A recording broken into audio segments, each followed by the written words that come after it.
Kwa majina naitwa Patrick Waziri, ni mratibu au coordinator programu ya Tanga Yetu. Tanga Yetu ni programu ambayo inafanyika katika jiji la Tanga. Tunashirikiana na halmashauri ya jiji la Tanga. Ni programu ambayo inafadhiliwa na shirika la Foundation Botna. Ni shirika ambalo lipo Uswizi. Na lengo kuu la mradi wa Tanga Yetu ni kufanya miradi ambayo itasaidia kuboresha au kuimarisha afya na ustawi wa watoto na vijana katika jiji la Tanga. Kwa ni moja kati ya mradi mkubwa ambao unafanyika katika jiji la Tanga. Na Tanga Yetu yenyewe inafanyika kupitia umbrella ya Our City. Our City ni mradi wa ambao chini ya Botna Foundation nao ambao ndio program kubwa. Kwa kupitia Our City ndio tunakuja kuwa na Our Tanga au Tanga Yetu. Ni katika kipindi hicho phase ya kwanza au awamu ya kwanza ya mradi ilianza mwaka 2019 na tumehitimisha mwaka 2024 mwezi wa 3 au mwezi Machi. Sasa katika kipindi hicho tulipoanza kuanzia mwaka huu 2019 mpaka mwaka 2024 mwezi Machi tumefanya miradi mbalimbali. Tulikuwa na miradi mingi mikubwa, lakini pia tulikuwa na consultants mbalimbali ambazo zilifanyika zaidi ya 20. Kwa miradi ukijumlisha na consultants ni zaidi ya 20 ambazo zimefanyika. Kwa hiyo kwenye ile awamu ya kwanza tulifanya hizi sector projects. Ukisema sector project ina maana tulikuwa na project katika sector maalum au specific sector. Kwa mfano tulikuwa na miradi katika sekta ya elimu, tulikuwa na miradi katika sekta ya afya, tulikuwa na miradi katika masuala mazima ya uwezeshaji vijana kiuchumi, lakini pia tulikuwa na miradi katika upande wa social, ambapo kwenye social tulifanya miradi kama ile ya kusaidia watoto kuweza kuepukana na athari mbalimbali za ukatili, lakini pia kuweza kuzuia masuala mazima ya ukatili katika jiji la Tanga. Hiyo ndio ikiwa ni kwa watoto lakini pamoja na vijana. Sasa labda nianze kuelezea baadhi ya miradi ambayo tumeifanya katika ile awamu ya kwanza, ambao pengine kwenye awamu ya pili tunafikiria, kwa sababu baadhi mingine inaendelea, tunafikiria tunaweza tukaongeza pesa ili hiyo mingine nayo ile ambayo imeonyesha mafanikio makubwa iweze kuendelea. Kwa hiyo tulivyoanza kipindi kile awamu ya kwanza, sasa ilivyoanza tulianza na mradi wa Mindset Change and Entrepreneurship Project, kwa sababu kama mnavyofahamu jiji la Tanga ni moja kati ya majiji ambayo yanapatikana katika ukanda wa Pwani. Na tunajua hulka labda na tabia za watu wa ukanda wa Pwani. Kwa sisi tulikuja na ule mradi maalum kabisa kwa ajili ya kuweza kubadilisha fikra za wanajamii wa Tanga, lakini wakubwa zaidi ikiwa ni vijana. Kwamba kwa nini tulifanya ule mradi? Tulifanya ule mradi kwa sababu ya kuwaandaa vijana kifikra ili waweze kupokea miradi mingine ya Tanga Yetu ambayo inakuja. Kwanza tulikuwa tunawabadilisha kifikra kwa njia gani? Tulikuwa tuna training mbalimbali ambazo zilikuwa zinafanyika, na lengo la hizi training zote au mafunzo yote ilikuwa ni kuonyesha vijana kwamba Tanga kuna fursa na ni namna gani ya kuweza kuziendea hizo fursa. Lakini pia tulikuwa tunaonyesha ni namna gani unaweza ukaanza biashara au ukaanza shughuli yoyote kwa kutumia kipato kile kidogo tu ambacho unacho. Kwamba sio kila biashara inakuhitaji labda uanze na mtaji mkubwa sana. Lakini biashara unaweza ukaanza na kile ambacho unacho, then baadaye wakati unaendelea mbele kinakuwa taratibu kutokana na heshima ambayo utakuwa umeiweka katika hiyo biashara. Kwa hiyo katika mradi huu tulilenga kuwa na vijana 1000. Lakini kutokana na uzuri wa wale mafunzo ambao walikuwa wanafanyika, wadau mbalimbali ambao ni vijana wakapendezwa na wale mafunzo, baadaye wakaongezeka mpaka tukafikia mafunzo 1036. Sasa ni katika pia mradi huu tuliweza kuonyesha vijana kwamba kwa sababu kuna hii changamoto ambayo tunayo kwa hapa Tanzania, nafikiri na pia katika nchi za Afrika, kwamba vijana wengi hawakopesheki kwenye mabenki. Sasa Tanga Yetu kupitia mradi wa Mindset Change tukajaribu kuangalia ni namna gani tunaweza tukawafanya vijana wakawa comfortable kwa kuweza kupata mikopo midogo ambayo itawasaidia katika biashara zao. Kwa kupitia mradi wa Mindset Change and Entrepreneurship tukaanzisha vikundi vya kuweka na kukopa kwa vijana.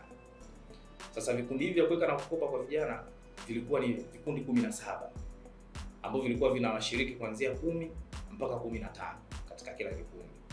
Kwa hiyo kilichokuwa kinafanyika ni vijana wanakutana kama kikundi kwanza kilisajiliwa, wakawa na katiba yao, wakawa na muongozo wao wa kuendesha kikundi.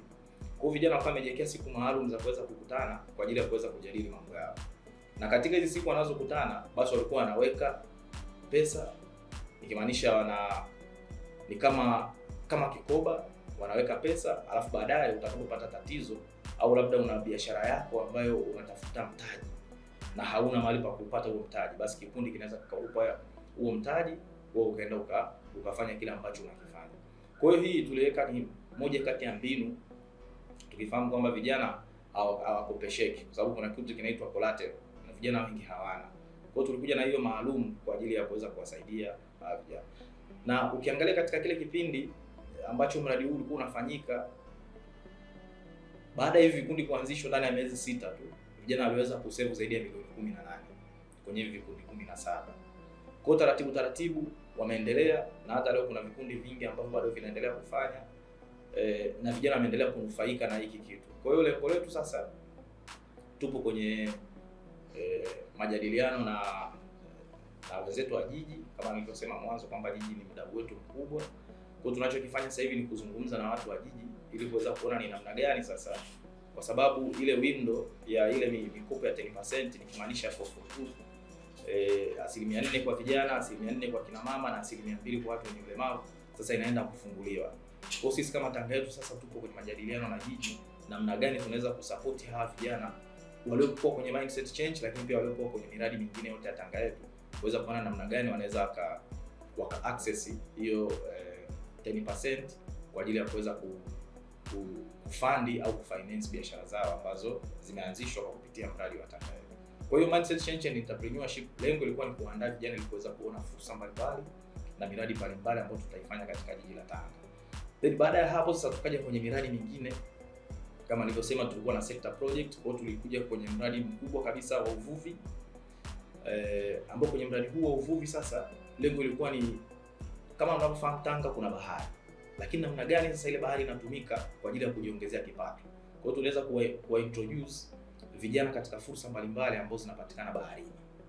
Na katika huu mradi tulikuja na component 5, ambazo component hizi 5 ndio tulikuwa tunalenga sasa vijana waweze kupata ajira au kuajiriwa au kujiajiri katika hizo component. Kwanza tulikuja na component ya mwani, ukulima wa mwani, lakini pia tukaja na component ya ukulima wa majongo bahari, kama siku hizi wizara inapopenda tuiite matango bahari. Lakini tulikuja na mradi wa kunenepesha kaa, lakini tulikuja na mradi wa ufugaji wa samaki aina ya tilapia, lakini pia tulikuwa na component ya boat. Tulikuja na component ya fiber boat. Kipindi tuna design hii component ya fiber boat, tuliweza kufanya research na tukaweza kugundua kwamba watu wengi Tanga wanafanya uvuvi ule wa asili. Kuzungumzia uvuvi wa asili ni uvuvi wa kutumia mitumbwi. Na ule uvuvi wa kutumia mitumbwi una athari mbalimbali. Kwanza ni uimara wa kile chombo. Lakini pia tunajua kwamba wanafanya ukataji wa miti na misitu ili kuweza kutengeneza ile mitumbwi. Kwa sisi tukaona namna gani ambayo tunaweza tukafanya kitu ambacho ni environmental friendly, lakini pia kitu ambacho kinadumu kwa muda mrefu. Then ndipo tukaja na hii component ya boat. Kwa hiyo kwenye mradi wa uvuvi hizo ndio component ambazo zilikuwepo.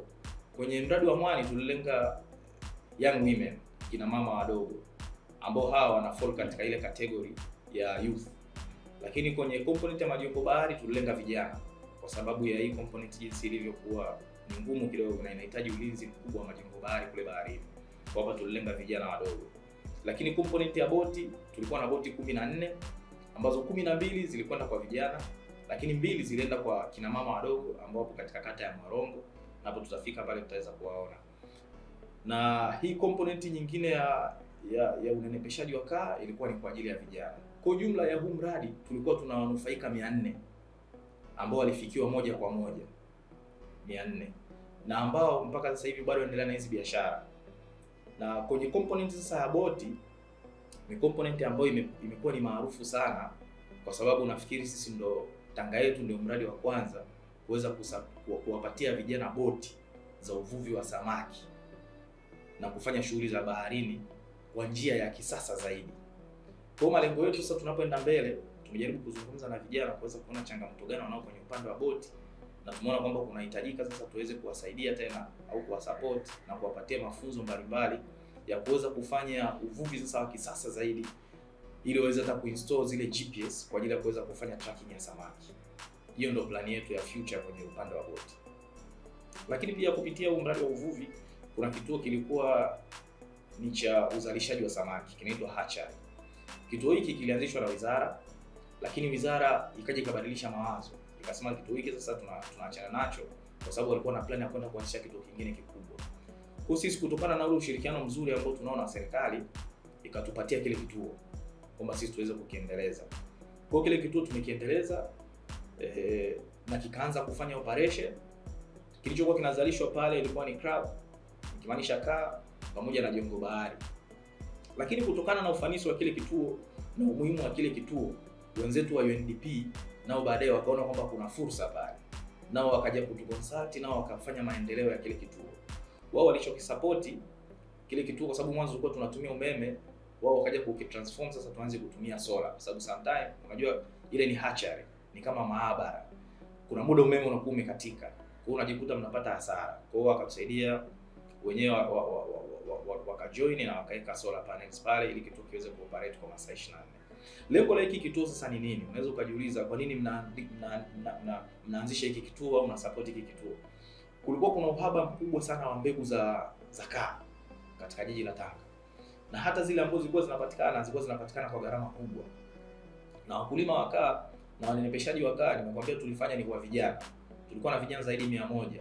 Sasa unapata vipi mbegu? Kwa hiyo tukaona kwamba kuna fursa sisi tuweze kufanya production ili vijana waweze kupata mbegu ambazo ni kwa gharama nafuu, lakini pia wao wataenda kuzinenepesha na watapata pesa nyingi.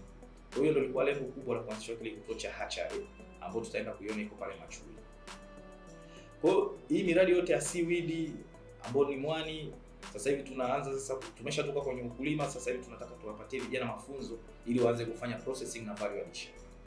Kwa sababu unajua unapouza tu ile mwani mbichi au raw seaweed, faida yake inakuwa ni ndogo ukikompare na unapofanya value addition. Kwa sababu kwenye phase ya pili tunajaribu kuangalia ni initiative gani ambazo tunaweza kuzitumia ili vijana waweze kuingia sasa kwenye processing na kufanya value addition kwenye upande wa mwani. Huo ulikuwa ni mradi wa uvuvi. Lakini tulifanya pia mradi mwingine wa poultry.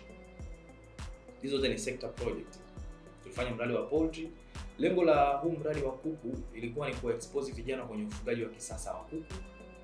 Lakini sio tu kuexpose vijana kwenye ufugaji wa kisasa wa kuku, ila wawe wafanyabiashara wakubwa wa kuku. Na hapa tulilenga vijana 50 ambao lengo letu lilikuwa ni kuwafanya wawe ni machampion kwenye ufugaji wa kuku. Ninaposema champion ninamaanisha ni kijana ambaye ananufaika na kila anachokifanya, lakini anaweza kuwasaidia wengine kwenye hicho anachokifanya. Kwa katika hapa tulikuwa na vijana 50 na tulifanikiwa. Kuna baadhi ya vijana sasa wameshaanzisha enterprise zao ndogo ndogo. Sasa tunaenda kuwapeleka waanze kufungua makampuni. Hapa sasa vijana hawa ukiacha tu kwamba wameshajiajiri kwenye upande wa kuku, lakini pia wanatoa huduma mbalimbali kwenye upande huo. Kuna vijana tutaenda kuzungumza nao, utaona wanatoa huduma za ugani, extension services kwa wakulima wadogo katika jiji la Tanga. Tutaona kuna vijana wanafanya mafunzo kwa vijana wenzao, kuwafundisha masuala mazima ya ufugaji wa kuku wa kisasa. Tutaona kuna vijana wengine wanafanya extension services, wana wakulima wao ambao wanawafanyia huduma. Lakini tutaona pia kuna mashirika makubwa ambao nao yamesha wa identify hawa vijana kwamba ni machampion kwenye upande wa kuku na wameweza kuwapa tenda kubwa. Hapa nazungumzia mfano shirika la Black Maendeleo. Black Maendeleo wamewapa vijana wetu tenda kubwa ya kuweza kusupply vifaranga zaidi ya 1500 kwa mwezi. Kwa haya yote ni mafanikio ambayo tumeyapata. Ndio maana nilikuwa nasema kwamba katika upande huu tulikuwa tunalenga kuwapatia vijana ujuzi lakini na maarifa ya kuweza kufuga kuku kisasa, lakini pia waweze kuwa ni machampion wa ufugaji kuku katika jiji la Tanga. Sasa tukitoka katika mradi huo wa kuku, mradi mwingine ambao ulikuwa nao ni sector project, tulikuwa na miradi ya elimu. Sasa kwenye upande wa elimu tuliangalia vitu viwili. Ya kwanza tuliangalia ni ufaulu wa wanafunzi, lakini pia tukaangalia mazingira ya kusomea au ya kujifunzia. Kwa hiyo tulikuwa na miradi mbalimbali ambayo ilikuwa inaweza kuaddress hayo mambo yote mawili. Moja ni hiyo ya mazingira ya kusomea, lakini pia nyingine ni ufaulu. Sasa kwenye mazingira ya kusomea tuliangalia ni mazingira gani wezeshi ambao atawasaidia vijana au nikizungumzia wanafunzi ili waweze kusoma comfortable kabisa bila kupata bugza yoyote. Kwa wakati tunazungumza na wenzetu ambao ni wadau wetu wakubwa halmashauri ya jiji la Tanga, wakasema kwa sasa hivi changamoto kubwa ni madawati. Na kama unavyojua mradi wa Botna ni una lengo la kuimarisha afya na ustawi wa watoto pamoja na vijana. Sasa ikiwemo na madawati pia ni moja kati ya kipaumbele chetu, au mazingira ya kujifunzia ndio mazingira ambayo anamfanya kijana anaweza kuimarisha hata afya yake na ustawi wake. Ukijifunzia sehemu mbaya, ina maana hata ule ustawi wako hauwezi kuwa kama wa watu wengine ambao wanajifunzia sehemu nzuri. Kwa hiyo tukaona pia kuna tija ya sisi kuweza kusaidia katika upande huu wa madawati, viti na meza kwa shule za msingi pamoja na shule za sekondari.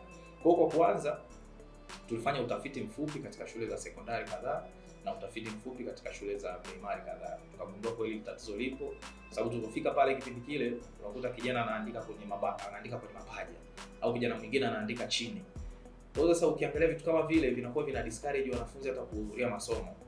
Kwa sababu huwezi kwenda shule sasa unasema naenda kusoma vipi? Kwa hiyo tukaona kwamba na sisi kama Tanga yetu, mradi pendo wa vijana na watoto, tunaweza tukafanya jambo hapo. Kwa hiyo tukaweza kufanya production na supply ya madawati 1490 kwa shule za msingi, lakini tukawa na viti 3000 kwa shule za sekondari pamoja na meza 3000 kwa shule pia za sekondari. Sasa huu mradi ukiangalia sio tu kwamba umewasaidia wanafunzi kuwa na mazingira wezeshi ya kuweza kusoma, lakini pia umesaidia wanajamii. Kwa sababu ukiangalia vile viti na meza, nani alikuwa anavitengeneza? Hapa hatukutaka kumpa mtu mmoja tenda. Tulitaka kuweza spread hizi opportunities kwa watu mbalimbali. Hapa sana nazungumzia kuna watu wanaitwa local fundi. Tulikuwa na local fundi zaidi ya 100 ambao wengi wao walikuwa ni vijana. Lakini pia tulikuwa na watu wenye ulemavu ambao ni 10 nao walipata hizi tenda za kufanya ujenzi wa meza, viti pamoja na madawati. Kwa ukiangalia tulikuwa tumetengeneza ajira za muda mfupi kwa watu zaidi ya 100. Nikizungumzia fundi mbalimbali ambao wanapatikana katika halmashauri ya jiji la Tanga. Kwa hiyo walipewa capacity building na tukawapa standards zetu ambazo tunazitaka, then wakaenda kufanya hiyo kazi. Kwa hiyo kwanza tumeweza kuboresha upande wa elimu, lakini pia tumeweza kuboresha maisha ya wanajamii. Hiyo ni moja katika upande huo. Lakini pia katika upande wa kufaulu tulikuwa na mradi unaitwa Enhancing Learning Outcome for Primary School Student. Kwenye huu mradi tulianza na wanafunzi 2000 katika shule 20 kwa sababu tulikuwa katika upande wa majaribio. Na hapa sasa tulikuwa tunataka kubadilisha ule mtazamo wa ufundishaji wa walimu kwa kutumia zile traditional approaches. Sababu zamani watu walikuwa wanafundishwa wote mnakuwa group sehemu moja, darasa moja, mwalimu anafanya mafunzo akiashumu kwamba wote mna uwezo mmoja wa kufahamu mambo mbalimbali. Lakini kupitia huu mradi tukaona kwamba wanafunzi hawana uwezo mmoja wa kufahamu mambo mbalimbali. Kwa hiyo lazima mwanafunzi uweze kuwaweka kwenye magroup kutokana na uwezo wao na uelewa wao wa masomo. Kwa hiyo ni mbinu ambayo tuliitumia na hii mbinu inaitwa teaching at the right level. Ni mbinu ambayo ilianzia kule India na imethibitika kwamba ni mbinu nzuri ambayo inaweza ikawasaidia wanafunzi kuboresha au kuinua uwezo wao wa kusoma, kuandika pamoja na kuhesabu. Kwa sababu mradi huu wa kuongeza ufaulu tulikuwa tumelenga zaidi katika maeneo hayo matatu: kusoma, kuhesabu na kuandika, na ni kwa wanafunzi wa shule za msingi peke yake. Sasa hivi kwa sababu tulianza na zile shule 20, tupo kwenye majadiliano na wenzetu wa jiji ambao tunataka sasa tuende kwenye shule zote za jiji, kwa sababu kuna shule zaidi ya 50 za primary. Kwa sasa hivi lengo letu ni kwenda kwenye hizo shule ambazo zimebaki. Kwa hiyo ilikuwa ni miradi ya upande wa elimu ambayo tumeifanya. Zile shule 20 ambazo zilifikiwa na huu mradi wa learning outcome au wa kuongeza ufaulu au wa kuwasaidia vijana katika zile KKK, nikimaanisha kusoma, kuhesabu na kuandika, kulikuwa ni shule ya Chuda, kulikuwa kuna shule inaitwa Kana. Hizi zote ni shule za primary zinazopatikana katika halmashauri ya jiji la Tanga. Lakini kulikuwa kuna shule ya Kisimatui nayo pia ilipata hii fursa. Lakini kulikuwa kuna shule ya Wanjeka nayo pia ilipata hii fursa ya kuweza kupata huu mradi, na wanafunzi wa pale wakapata mafunzo haya pamoja na walimu wao. Lakini tulikuwa tuna shule ya Majengo, tulikuwa tuna shule ya Masiwani. Hizo ni baadhi ya shule tu ambazo tumeweza kuzifikia kwenye zile shule 20 ambazo nimesema mwanzo zimepata hii bahati ya kupata mradi wa majaribio wa kuongeza ufaulu, ikimaanisha kusoma, kuhesabu na kuandika kwa wanafunzi wa shule za msingi katika jiji la Tanga. Kwa hiyo sasa lengo letu kama nilivyosema ni kuweza kuexpand mradi, kuweza kufikia zile shule ambazo zimebakia. Kama unavyofahamu Tanga jiji kuna shule zaidi ya 50. Kwa hiyo lengo letu sasa ni kuweza kufikia hizo shule zote tunapoenda kwenye hii awamu ya pili ya mradi wa Tanga Yetu. Sasa huo ulikuwa ni mradi wa kwenye masuala ya elimu.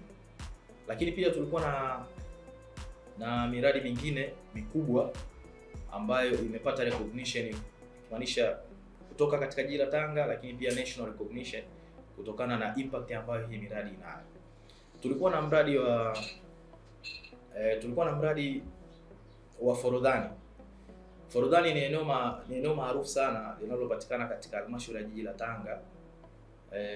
Ambalo mwanzo kabla ya sisi Tanga Yetu hatujaja, eneo hili lilikuwa linatumika kiasili tu, kwa sababu lilikuwa ni eneo kuna vimbweta, watu wanaenda unaagiza tu soda, kulikuwa kuna supplier mmoja au vendor mmoja pale, unaagiza soda, unakaa pembeni unakunywa. Lakini sasa tukaona kwamba kuna potential ya sisi kuweza kulidevelop ili eneo, na ile eneo likaja kuwa la manufaa makubwa sana kwa watoto, vijana wa jiji la Tanga, lakini pia katika familia ya jiji la Tanga. Unajua Tanga pamoja na kwamba kuna maeneo ya wazi mengi, lakini maeneo haya hayajaendelezwa wala hayatumiki vile ambavyo inapaswa kutumika. Kwa sisi kama Tanga Yetu tunaona kwamba kuna potential sasa au kuna fursa sisi kuweza kuyaendeleza haya maeneo ili yaweze kutumika vile ambavyo inapaswa kutumika. Forodhani, tunaposema Forodhani, lengo letu lilikuwa ni kuweza kuendeleza ile eneo ili liwe kama Forodhani ile ya Zanzibar. Hilo ndio lilikuwa ni lengo letu. Sababu ukienda pale Zanzibar utakuta vijana wamepewa meza, wanafanya biashara ya vyakula pale.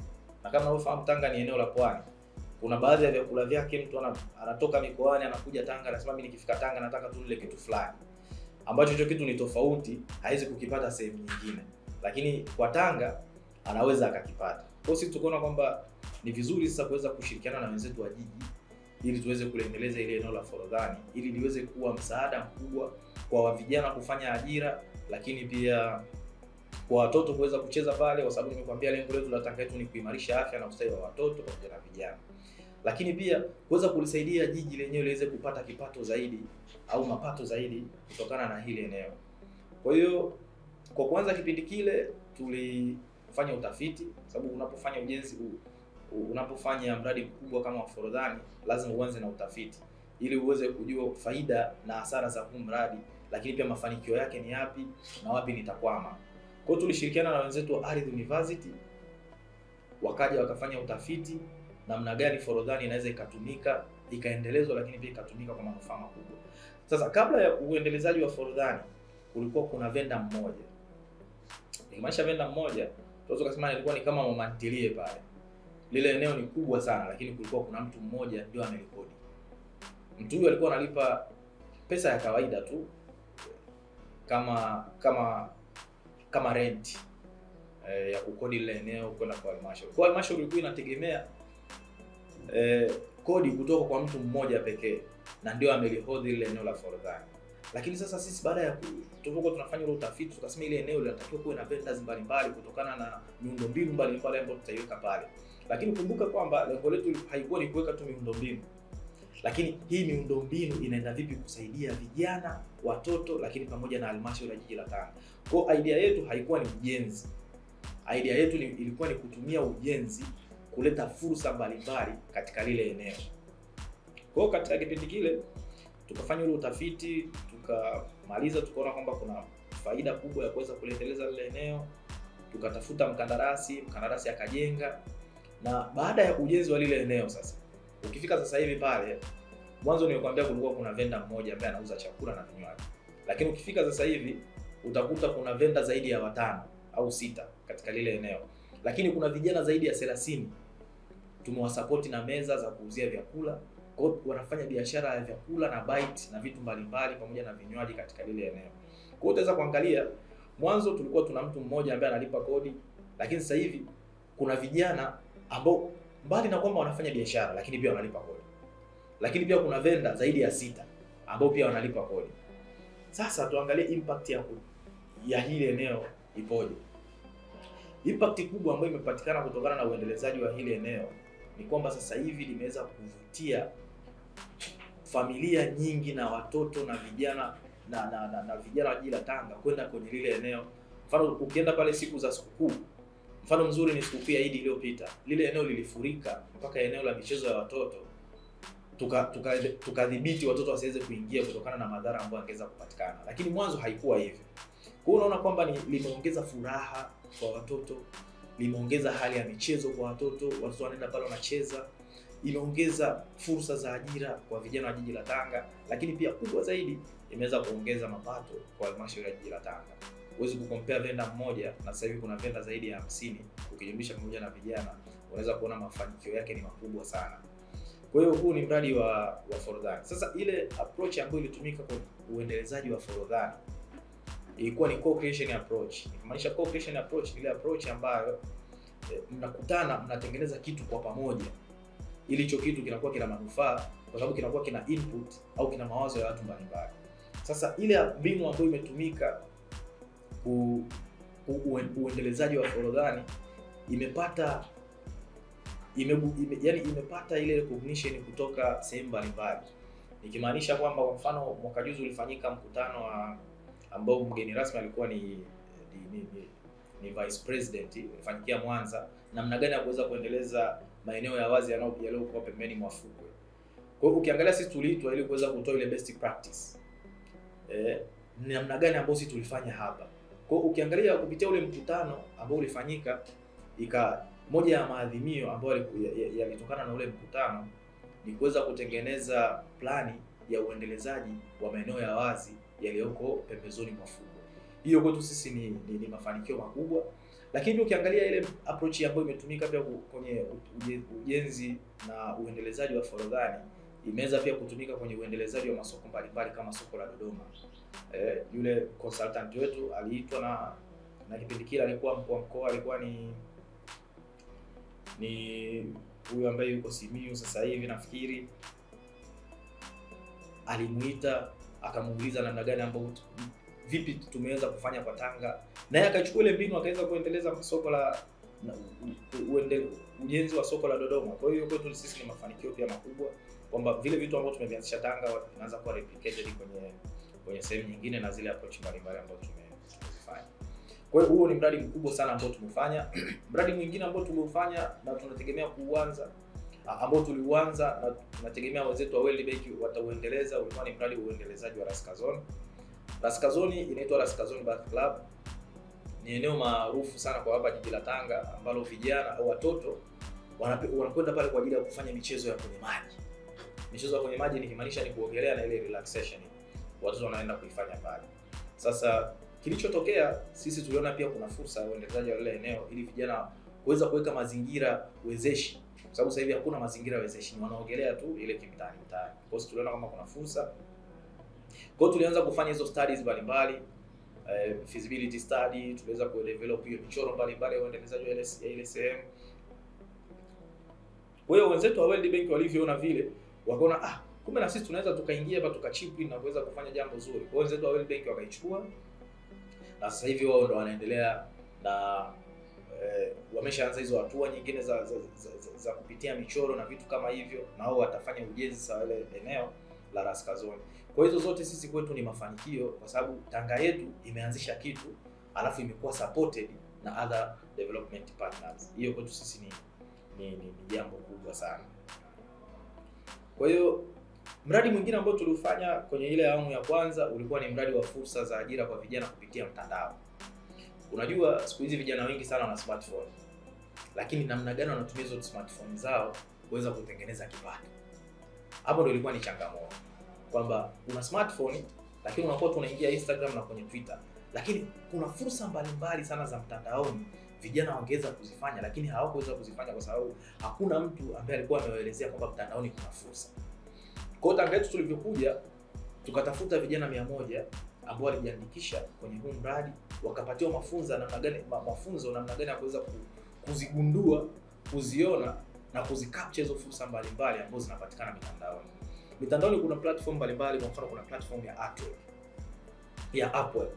Upwork ni platform ambayo ni maarufu sana mtandaoni. Watu mbalimbali wanakuwa wana upload tenda kule na kutafuta consultant kwa ajili ya kuweza kuzifanya. Sasa vijana wengi wa Tanga walikuwa hawafahamu hiyo, pamoja na kwamba wana smartphone. Kwa sisi tukaanza kuwapatia mafunzo na tukawa introduce kwenye hizo platform mbalimbali, waone hizo fursa za mitandaoni na waweze pia kuandika mpango au proposal ambayo itawasaidia wao kuweza kupata hizo ajira za mitandaoni.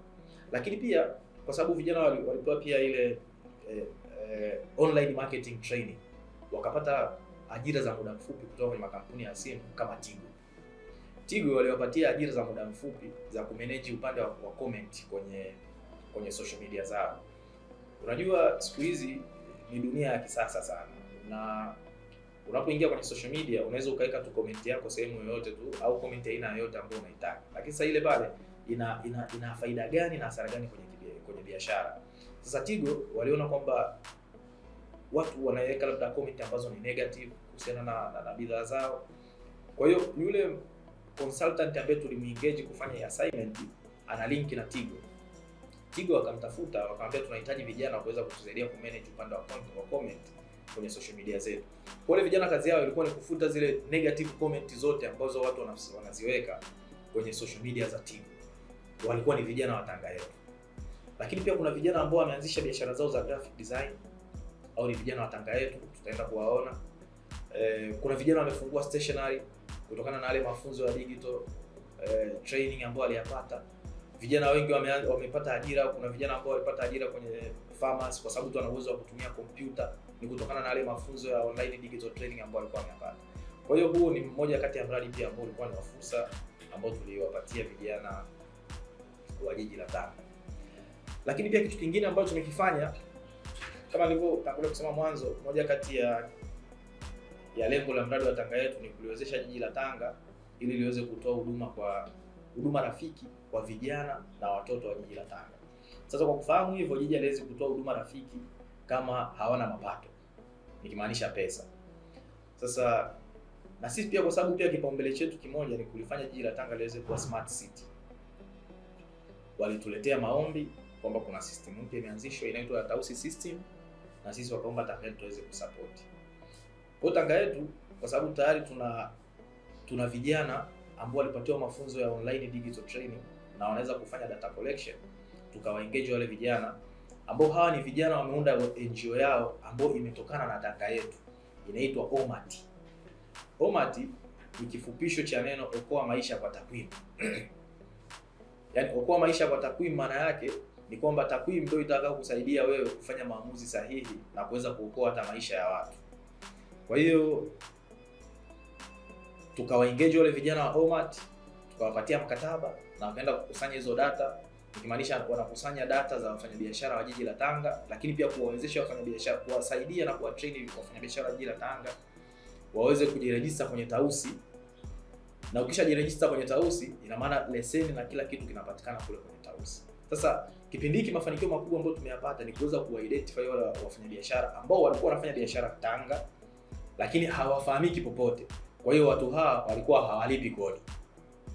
Sasa baada ya Tanga yetu kuja na kutoa hiyo support ya registration ya hawa traders kwenye Tausi system, hawa trader wakaanza kujulikana na wakaanza kulipa kodi.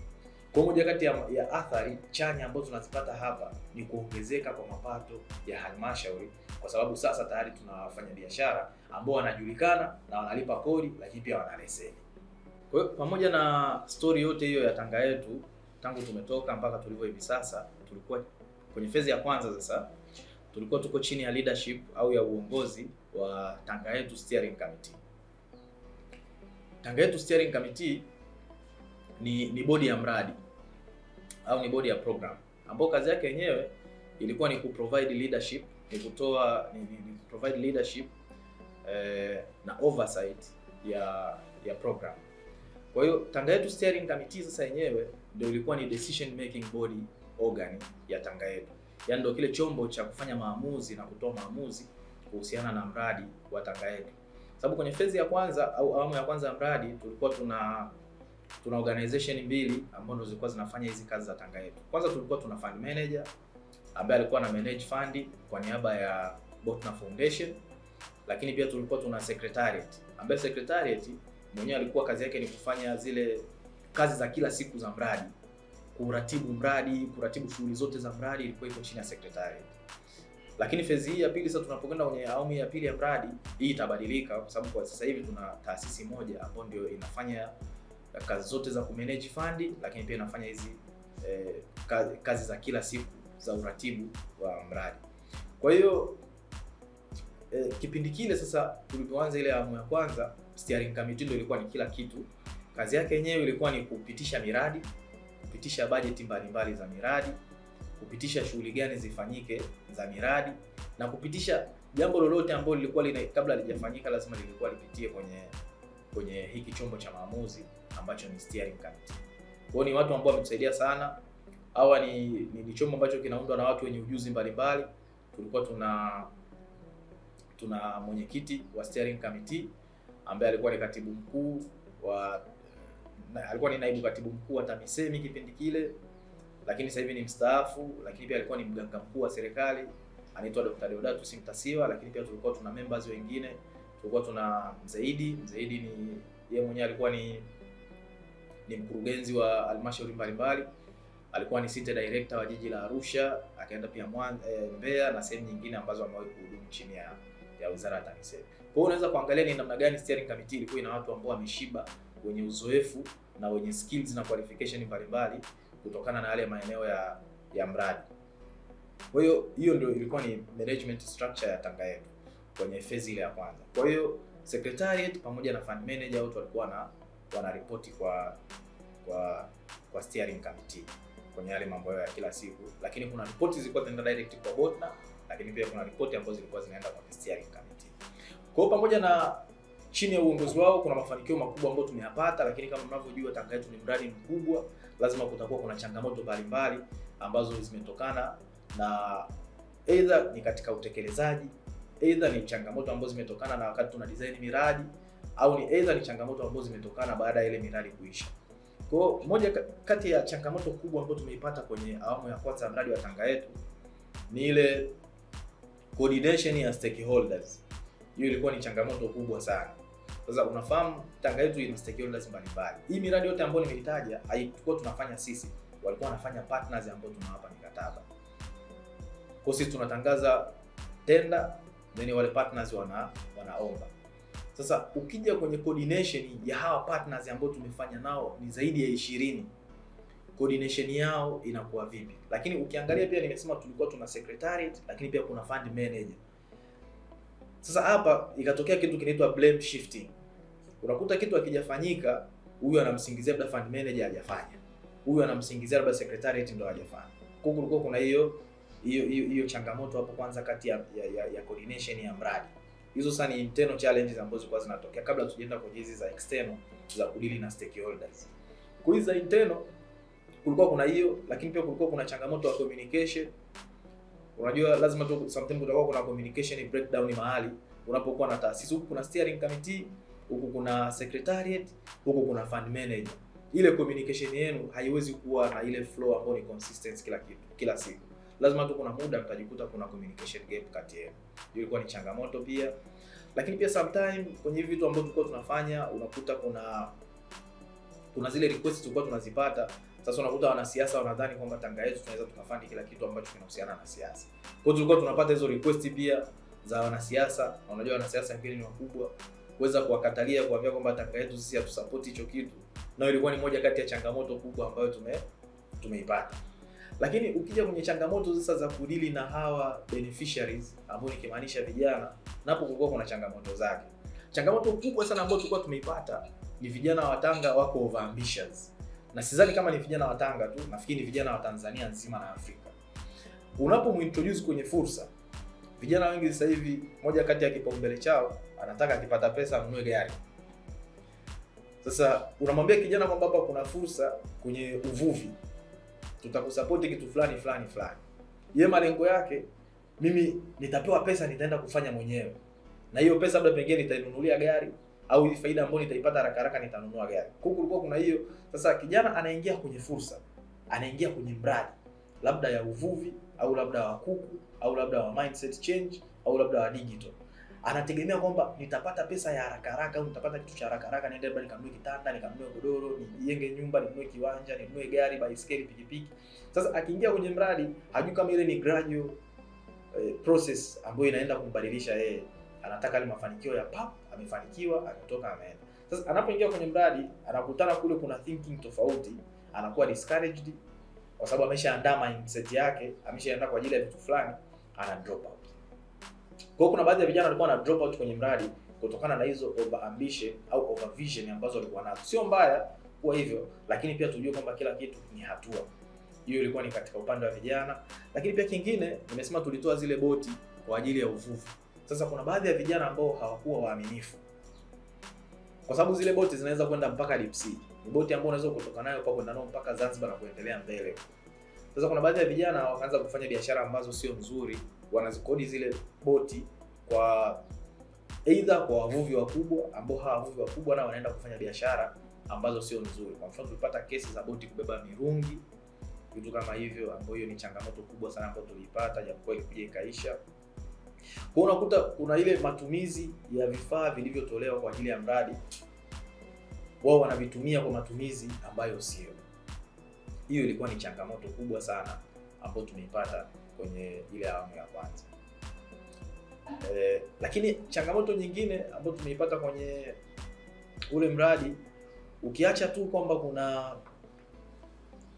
kuna hizo matumizi ya vifaa vya mradi, kwa unafanya diversification ya matumizi ya kifaa cha mradi, lakini pia kuna vijana wengine walikuwa na drop out kutokana na sababu mbalimbali, au sababu za kifamilia, au amepata push kutoka kwa vijana wenzake, alikuwa ameanza, au unakuta kijana ameshaanza kufanikiwa, sasa haonyeshi tena ushirikiano kwenye mradi. Hivyo ni vitu ambavyo tulikuwa tumevipata kwenye ile phase ya kwanza. Lakini sasa tuje kwenye upande mzima wa participation ya kwenye project activities. Ukiangalia upande mkubwa ambao tulikuwa tunapata participation ilikuwa ni upande wa kina baba, kumaanisha wavulana au wanaume.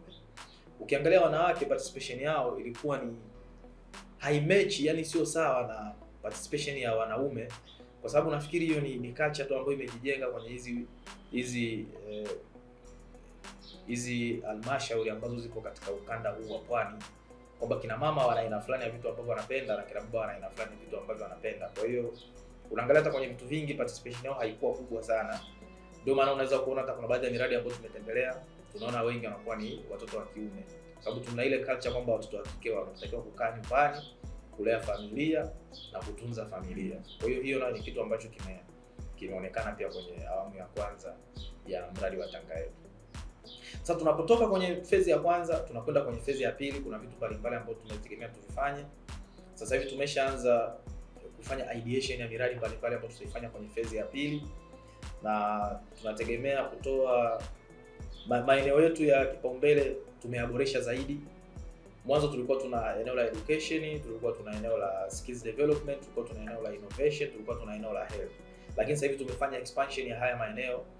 Bado tupo kule lakini tumefanyia tu expansion kidogo ya focus. Kwa hiyo bado tutafocus kwenye maeneo ya education.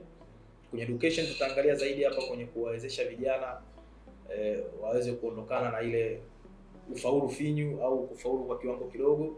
Tutakuwa na miradi ya hiyo, lakini pia tutaweza kuboresha zaidi mazingira ya shule, nikimaanisha mazingira ya kusomea na mazingira ya kujifunzia. Lakini pia tutaenda kwenye kituo chetu cha sayansi, technology, engineering and mathematics. Bado tunaendelea tutakuwa na interventions mbalimbali ambazo zitakuwa zina create awareness na jinsi gani watu wanaweza kwenda